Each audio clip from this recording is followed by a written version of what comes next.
اعوذ باللہ من الشیطان الرجیم بسم اللہ الرحمن الرحیم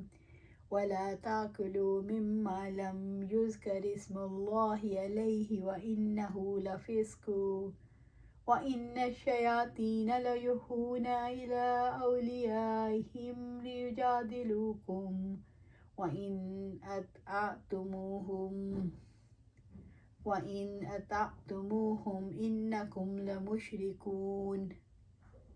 اور جس پر اللہ تعالیٰ کا نام ذکر نہیں کیا گیا اس میں سے نہ کھاؤ، اور بلا شبہ وہ یقیناً فسق ہے،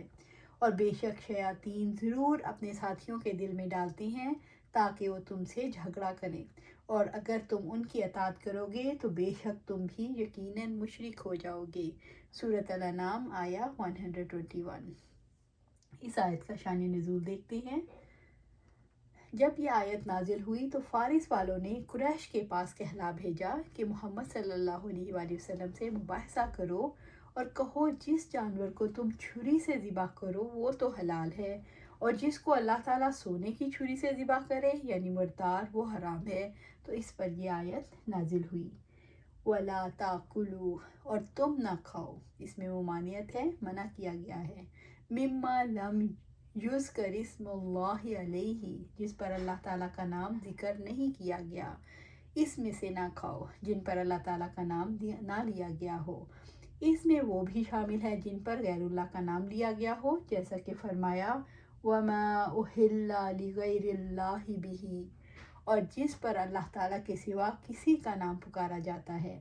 اس میں وہ جانور بھی شامل ہیں جو اللہ تعالیٰ کے لیے ذبح کیے گئے ہوں مگر ذبح کرتے وقت اللہ تعالیٰ کا نام نہ لیا گیا ہو، تو اس کا کھانا حرام ہے۔ بھولنے والا مستثنیٰ ہے۔ اس میں وہ جانور بھی شامل ہیں جو ذبح کے بغیر مر جائیں یعنی مردار، اور ان کے بارے میں رب العزت نے فرمایا تم پر حرام کر دیا گیا مردار اور خون اور سور کا گوشت، اور وہ جس پر اللہ تعالیٰ کے سوا کسی کا نام پکارا جاتا ہے، اور گلا گھونٹنے سے مرنے والا جانور، اور چوٹ لگنے سے مرنے والا جانور، اور بلندی سے گر کر مرنے والا، اور سینگ لگنے سے مرنے والا، اور جسے درندے نے کھایا ہو مگر جسے تم نے ذبح کیا ہو، اور جو کسی آستانے پر ذبح کیا گیا ہو۔ اور یہ بھی حرام ہے کہ تم تیروں کے ساتھ قسمت کا حال معلوم کرو، یہ نافرمانی ہے۔ آج تمہارے دین میں سے وہ لوگ مایوس ہو گئے جنہوں نے کفر کیا، چنانچہ تم ان سے نہ ڈرو اور تم مجھ سے ڈرو۔ آج میں نے تمہارے لیے تمہارا دین کو مکمل کر دیا ہے اور تم پر اپنی نعمت پوری کر دی ہے، اور تمہارے لیے اسلام کو بطور دین پسند کیا ہے۔ چنانچہ جو شخص بھوک میں مجبور کیا جائے کہ گناہ کے لیے مائل نہ ہو، اور بلا شبہ اللہ تعالیٰ بے حد بخشنے والا نہایت رحم والا ہے۔ سورۃ المائدہ آیہ 3۔ وَإِنَّهُ لَفِسْقٌ، دنیا میں جو کچھ بھی موجود ہے وہ اللہ تعالیٰ کا مال ہے، اس پر اس کا نام لے کر اس کے بتائے ہوئے طریقے سے حاصل کیا جائے اور اس کے بتائے ہوئے طریقے سے استعمال کیا جائے تو یہ ایمان کا لازمی تقاضا ہے، یہی اسلام ہے۔ اگر اللہ تعالیٰ کا نام نہ لیا جائے یا اس کے بتائے ہوئے طریقے کے مطابق حاصل نہ کیا جائے تو یہ فسق ہے۔ اس اعتبار سے یہ اسلام کے دائرے سے اطاعت کی حد سے باہر نکلتا ہے۔ وَإِنَّ الشَّيَاطِينَ لَيُوحُونَ إِلَىٰ أَوْلِيَائِهِمْ لِيُجَادِلُوكُمْ، اور بے شک شیاطین ضرور اپنے ساتھیوں کے دل میں ڈالتے ہیں تاکہ وہ تم سے جھگڑا کریں۔ شیاطین اپنے دوستوں کے توسط سے حلال اور حرام پر کیسے جھگڑا کرواتے ہیں؟ شیاطین کافروں کا مسلمانوں سے جھگڑا کرواتے تھے کہ جسے اللہ تعالیٰ مار دے اسے تو تم نہیں کھاتے یعنی مردار ہے، اور جسے تم خود مار ڈالو یعنی ذبح کر دو تو اسے کھا لو، یعنی وہ تمہارے ساتھ بغیر کسی علم کے جھگڑا کریں گے، کیونکہ مشرکین نے جب یہ سنا کہ اللہ تعالیٰ اور اس کے رسول صلی اللہ علیہ وسلم نے مردار کو حرام قرار دے دیا ہے اور جس کو ذبح کیا گیا ہو اس کو حلال قرار دیا ہے، اور ان کا مسلک یہ تھا کہ وہ مردار کو کھانے کو حلال سمجھتے تھے، چنانچہ انہوں نے اللہ تعالیٰ اور اس کے رسول سے عناد کی بنا پر بغیر کسی دلیل اور برہان کے کہا تم اس جانور کو تو کھا لیتے ہو جس کو تم نے خود قتل کیا، اور وہ جانور نہیں کھاتے جسے اللہ تعالیٰ نے قتل کیا، اور اس سے مراد وہ مردار لیتے تھے۔ یہ انتہائی فاسد رائے ہے اور جو کسی دلیل اور حجت کی بنیاد پر نہیں بلکہ ان کی کج بحثی کی بنیاد پر قائم کی گئی۔ اگر حق ان کی آراء کا تابع ہوتا تو زمین اور آسمان اور اس کے رہنے والے سب فساد کا شکار ہو جاتے۔ اس لیے ہلاکت ہے اس شخص کے لیے جو اللہ تعالیٰ کی شریعت اور اس کے احکامات پر جو کہ مصالح عامہ اور منافع خاصہ کے موافق ہیں اس عقل کو مقدم رکھتا ہے، اور یہ ان سے کچھ بعید نہیں، کیونکہ یہ آراء ان سے اس بنا پر صادر ہوئی ہیں کہ ان کے سرپرست شیاطین ان کو باطل آراء الہام کرتے ہیں اور یہ چاہتے ہیں کہ مخلوق بھٹک کر اپنے دین سے دور ہو جائے،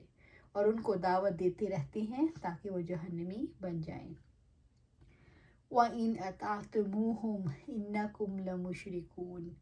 اور اگر تم ان کی اطاعت کرو گے تو بے شک تم بھی یقیناً مشرک ہو جاؤ گے۔ اگر تم نے ان کی اطاعت کی تو وہ شرک کرنے والوں میں سے تو تم بھی شرک کرنے والوں میں سے ہو جاؤ گے۔